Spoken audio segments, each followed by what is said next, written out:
History just got rewritten in Las Vegas. The scoreboard says 24-10, but those numbers don't even come close to telling the real story of what went down Sunday at Allegiant Stadium.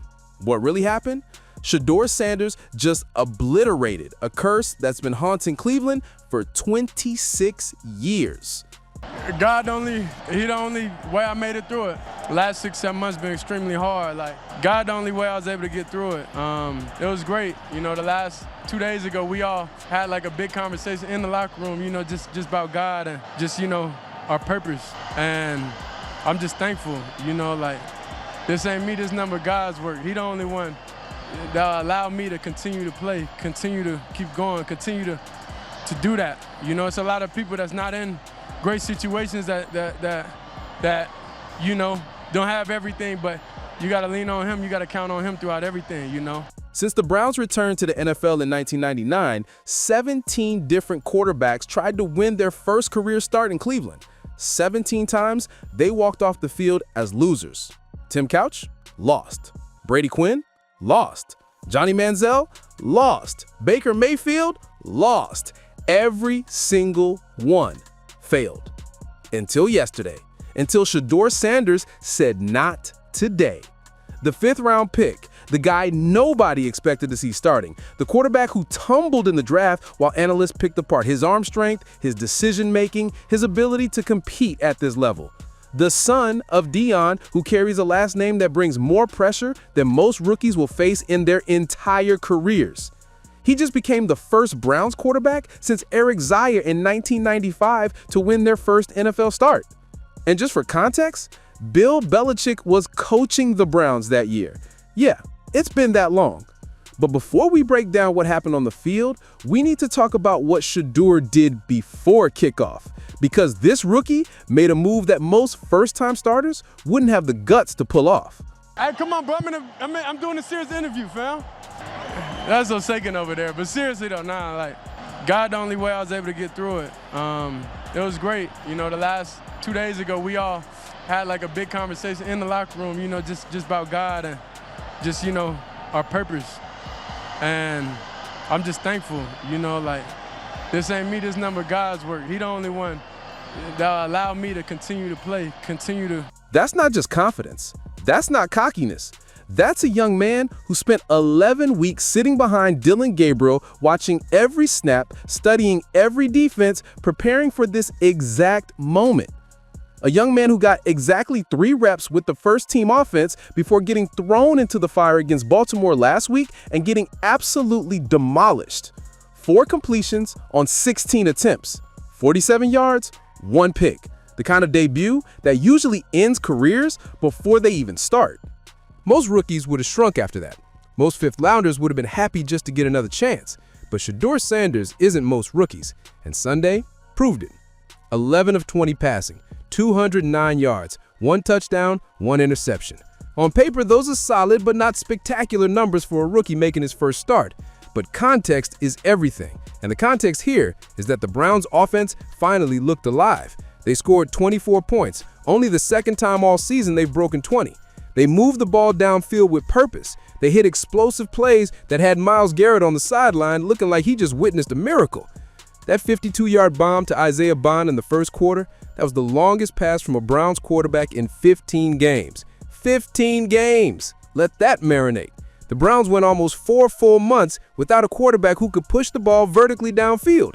4 months of defensive coordinators sleeping easy at night, knowing they could stack the box, press the line, dare Cleveland to beat them deep.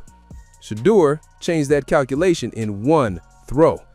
The way he escaped the blitz, rolled to his right, kept his eyes downfield, and launched it to Bond, that's not something you can teach. That's instinct. That's playmaking ability. That's the difference between a game manager and a quarterback who can actually threaten defenses at all 3 levels. And Myles Garrett's reaction on the sideline told you everything you need to know. The reigning Defensive Player of the Year frontrunner looked genuinely shocked that his quarterback just did something extraordinary. That's not a knock on Garrett. That's a testament to how bad Cleveland's quarterback play has been this season. When your best defensive player is surprised by a good throw from your own quarterback, you've got problems. But for one afternoon in Vegas, those problems disappeared. The touchdown pass that sealed it came in the 4th quarter. 66 yards to Dylan Sampson on a screen pass. Now, was it all Shedeur? No. Sampson did the heavy lifting, taking that short pass and turning it into a house call. But that's what good offenses do. They create opportunities. They get playmakers in space. They execute the fundamentals at a high level. And for the first time all season, the Browns looked like they had an offensive identity. Let's be clear about something, though. This wasn't a perfect performance. Shedeur threw an ugly interception in the first half on a quick out to Jerry Jeudy. Bad read, bad throw, bad result. The Raiders turned it into a field goal. In a closer game, that's the kind of mistake that gets you benched. But here's what separates winners from losers at the NFL level: how you respond to adversity. After that pick, Shedeur didn't melt down. He didn't spiral into panic mode. He went to the bench, watched the tape, figured out what went wrong, and came back sharper. That's maturity you can't manufacture. That's leadership that transcends draft position. And that's exactly what Cleveland needs if they're going to salvage anything from this dumpster fire of a season. But let's pump our brakes for a second, because as much as this win feels like a turning point, we need to acknowledge some realities. The Raiders are terrible.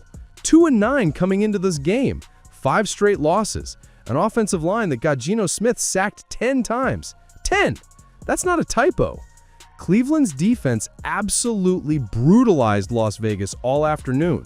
Myles Garrett had 3 sacks by himself, pushing his season total to 18 and putting him 5 away from breaking the NFL's single-season record with 6 games left. So yes, Shedeur won. Yes, he looked competent. Yes, he showed flashes of real ability. But he did it against one of the worst teams in football.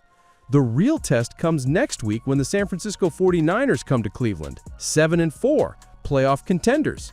Robert Saleh's defense that will throw everything at a rookie quarterback and dare him to beat them. That's when we'll really know what Cleveland has in Shedeur Sanders.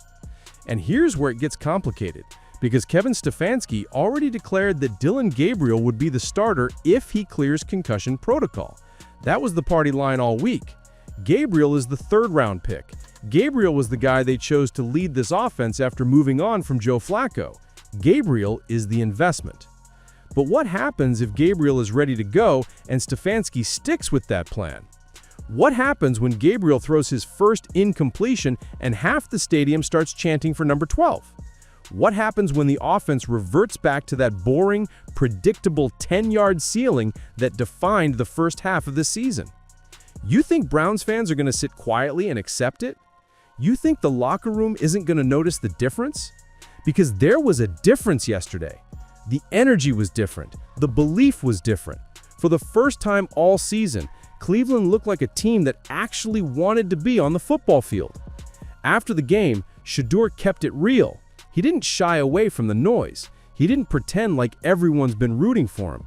Ever since he was at Colorado, ever since the draft speculation started, ever since he fell to the 5th round, there's been a contingent of people waiting for Shedeur Sanders to crash and burn. Some of it is because of his last name. Some of it is because of the way he carries himself. Some of it is just the nature of the NFL, where everyone loves to see the hyped prospect fail. But here's what those doubters don't understand. Pressure creates diamonds or it crushes coal. And Shedeur Sanders just showed you which one he is. He walked into one of the most pressure-packed situations in football, a Browns franchise desperate for quarterback stability, and delivered when it mattered most. Not perfectly, not spectacularly, but efficiently enough to win. That's what starting quarterbacks do. They find ways to win even when everything isn't perfect. They make enough plays to keep the chains moving. They avoid catastrophic mistakes. They give their defense a chance. And yesterday, Shedeur checked all those boxes. Now the question becomes, what does Cleveland do with this information? Do they go back to Gabriel and hope he rediscovers whatever made them draft him in the 3rd round? Do they ride with Shedeur and see how far this thing can go? Do they split reps and create a quarterback controversy that poisons the entire locker room? There's no easy answer, because this is the consequence of drafting 2 quarterbacks in the same year without a clear succession plan. You draft competition, you get chaos. You draft uncertainty, you get quarterback controversies. And now Kevin Stefanski has to make a decision that could define the rest of his tenure in Cleveland. The smart move? The obvious move? Start Shedeur against San Francisco. Give him the rope. Let him succeed or fail on his own merit. Because if you yank him after one good performance and go back to Gabriel, you're sending a message that draft position matters more than performance. You're telling your locker room that politics trumps performance. And in a 3-8 season where you're already playing for next year, that's how you lose credibility forever. But football isn't always about smart moves. Sometimes it's about ego. Sometimes it's about justifying past decisions. Sometimes it's about protecting the guy you invested more capital in, even when the results say otherwise. One thing's for certain, Browns fans aren't going to accept mediocrity anymore. They watched Shedeur bring energy to this offense. They saw the deep shots. They felt the excitement. They broke a 26-year curse, and now they want more. Shedeur Sanders just announced his arrival in the NFL. He walked into Vegas with his father watching from a suite, with the weight of Browns history on his shoulders, with everyone waiting to see if he'd crumble under the spotlight. And he walked out with a W. The first of many?